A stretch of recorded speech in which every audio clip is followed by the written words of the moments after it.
राष्ट्रीय अध्यक्ष जी का विधिवत निर्वाचन की प्रक्रिया हुई और उन्होंने अपना मंतव्य दिया राष्ट्रीय अध्यक्ष के रूप में कि पार्टी के कार्यकर्ताओं के मान सम्मान की रक्षा और साथ ही साथ माननीय मुख्यमंत्री नीतीश कुमार जी के काम जो बिहार में बदलाव की पटकथा लिखी है उसको जन जन तक पहुंचाने के महत्वपूर्ण दायित्व का निर्वहन किया जाएगा।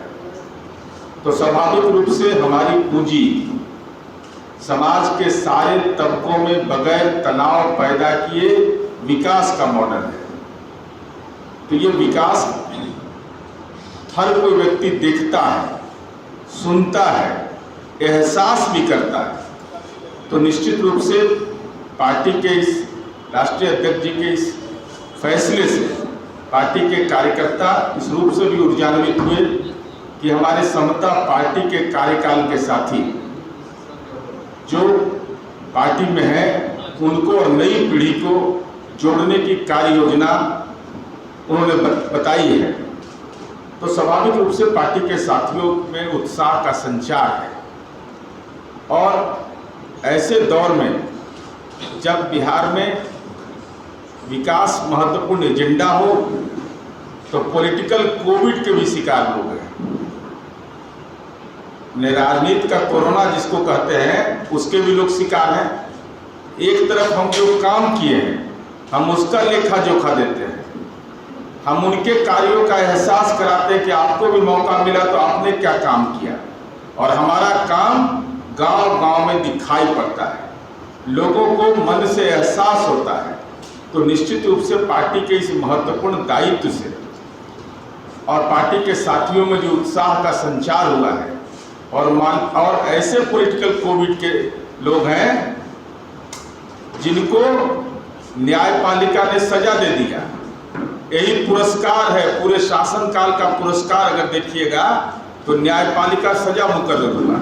और हमारे नेता आदरणीय नीतीश कुमार जी को कोई राजनीतिक विरासत नहीं, देश और दुनिया के का 21 पुरस्कार दिया गया, क्लाइमेट लीडर तक कहा गया। यूएन ने कहा कि क्लाइमेट लीडर, सोशल जस्टिस का पुरस्कार उनको मिला। केवल अपने काम के इसके अलावा तो विभिन्न योजनाओं के बारे में तो विस्तार से बताने की जरूरत नहीं है, लेकिन हम आप तमाम साथियों से यही कहना चाहते हैं कि बिहार में माननीय मुख्यमंत्री नीतीश कुमार जी ने अपने शासनकाल को अगर जनसंख्या का घनत्व और जो चुनौतियां हैं, बाढ़ सुखाड़ जैसी चुनौतियों के बीच, आपदा के बीच माननीय नीतीश कुमार जी ने जो काम की मिसाल पेश की है वह काबिल तारीफ है और एक अपने आप में एक रिकॉर्ड है। और कहा गया अब इससे बड़ी कटु सच्चाई क्या हो सकती है कि 1908 से लेकर 2005 तक केवल 2 एग्रीकल्चर कॉलेज, कृषि प्रधान राज्य कहा जाता है, और वहाँ कृषि के क्षेत्र में शोध और अनुसंधान की स्थिति यह थी कि मात्र 2 सबौर और ढोली, इसके अलावा एग्रीकल्चर कॉलेज नहीं था।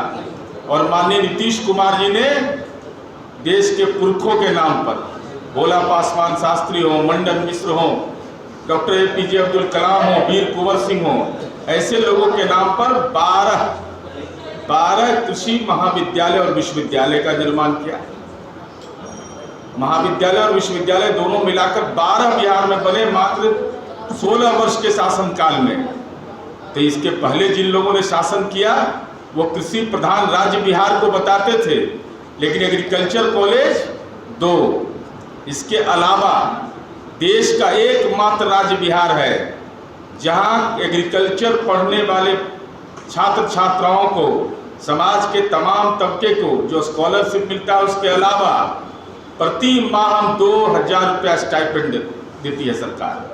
हम समझते हैं कि ये तो अब देश में कहीं नहीं है, एकमात्र राज्य है बिहार जहाँ एग्रीकल्चर में पढ़ने वाले समाज के तमाम तबके के बच्चों को उनको जो विशेष सुविधाएं अतिरिक्त है उसके अलावा एक मिसाल के रूप में मैंने ये बताया कि कृषि प्रधान राज्य बताना, उसके लिए कुछ करना नहीं, एग्रीकल्चर के क्षेत्र में जो शोध और अनुसंधान के लिए नई पीढ़ी को जो प्रेरित करना चाहिए था वह भी नहीं किया गया।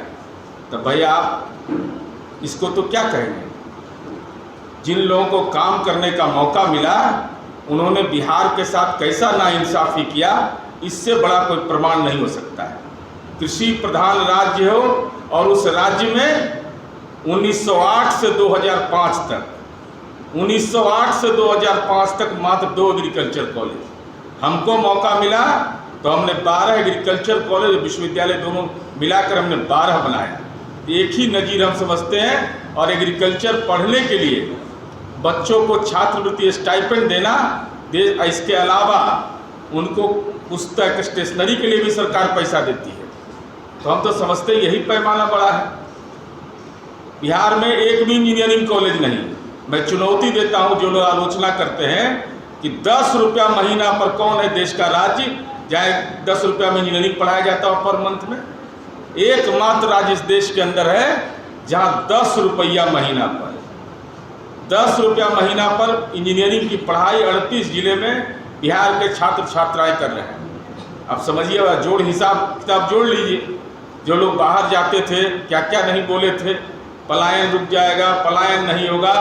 तब छात्रों का इतने बड़े पैमाने पर विभिन्न सेक्टर में नामांकन, ये बदलते बिहार युवा पीढ़ी को रोजगार के जो अवसर हैं उसके लिए जो शैक्षणिक मापदंड है उस मापदंड को बढ़ाने में सहायक होगा।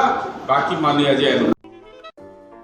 अगर आपको हमारा वीडियो पसंद आया हो तो इसे लाइक करें, सब्सक्राइब करें और साथ ही बेल आइकन दबाना ना भूलें।